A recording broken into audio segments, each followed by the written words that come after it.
बीच सीधी तस्वीरें लखनऊ से दिखाएंगे, जहां पर वन नेशन वन इलेक्शन पर जेपीसी की प्रेस वार्ता आयोजित की जा रही है। ऐसा नहीं है कि 1967 के बाद में कुछ राज्य लोकसभा के साथ नहीं थे, तो साथ थे। अगर कोई कहते हैं कि लोकसभा और विधानसभा के चुनाव साथ होने से बेसिक स्ट्रक्चर का वायलेशन है, फेडरल स्ट्रक्चर का वायलेशन है, डेमोक्रेसी का वायलेशन है, तो सबसे पहले सवाल यह होता है, क्या जो 1967 के सारे चुनाव साथ होते थे, उसके बाद में भी कई सालों तक लोकसभा और विधानसभा के कुछ विधानसभाओं के चुनाव लोकसभा के साथ होते थे, क्या वो बेसिक स्ट्रक्चर का, डेमोक्रेसी का और फेडरल स्ट्रक्चर का वायलेशन था? ऐसा नहीं। ये सिर्फ आर्गुमेंट है, लेकिन इसके कोई आधार नहीं।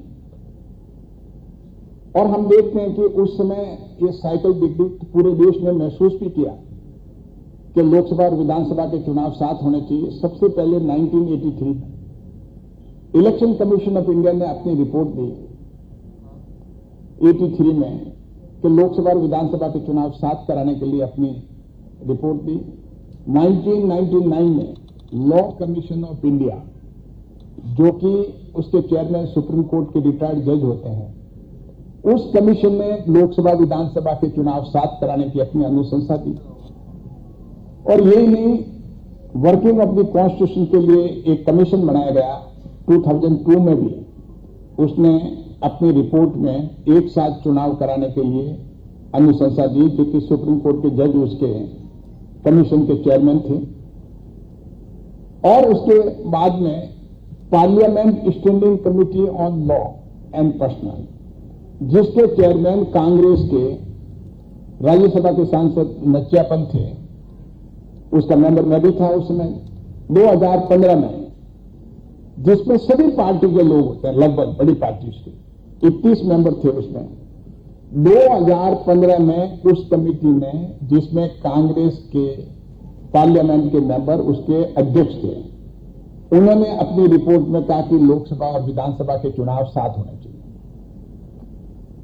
और नीति आयोग ने अपने वर्किंग पेपर में कहा 2018 में लोकसभा और विधानसभा के चुनाव साथ होने चाहिए।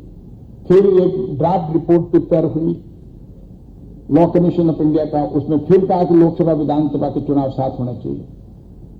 और गवर्नमेंट ने बहुत ही हाई लेवल कमेटी 2023 में गठित की, जिसके चेयरमैन रामनाथ कोविंद जी थे, हमारे पूर्व राष्ट्रपति, और उनके सदस्य हमारे बहुत ही पॉलिटिकल, जिसको कहते हैं कि देश में जिनको पॉलिटिकल अनुभव है, ऐसे हमारे माननीय गृह मंत्री जी अमित शाह जी भी उसके सदस्य थे, रामनाथ कोविंद जी की कमेटी के, गुलाम नबी आजाद जी भी थे, और कई लीगल एक्सपर्ट भी थे।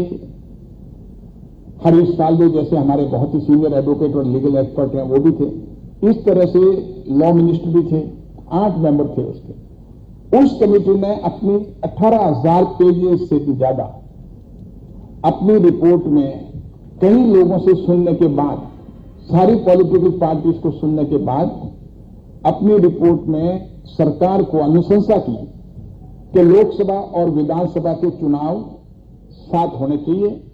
और उसके 100 दिन के बाद, 100 दिन के अंदर अंदर सभी इंस्टीट्यूशन ऑफ सेल्फ गवर्नमेंट, जिसको हम कहते हैं हमारी पंचायत और म्यूनिसिपैलिटीज, इनके चुनाव 100 दिन के अंदर, लोकसभा विधानसभा चुनाव होने के 100 दिन के अंदर उनके चुनाव हो जाने चाहिए। ये रिकमेंडेशन थी। सरकार ने उसमें 2 रिकमेंडेशन से एक रिकमेंडेशन को माना कि लोकसभा और विधानसभा के चुनाव साथ होने चाहिए। कैबिनेट ने उसको अप्रूव किया, कैबिनेट के सामने बिल गया और बिल को अप्रूव किया।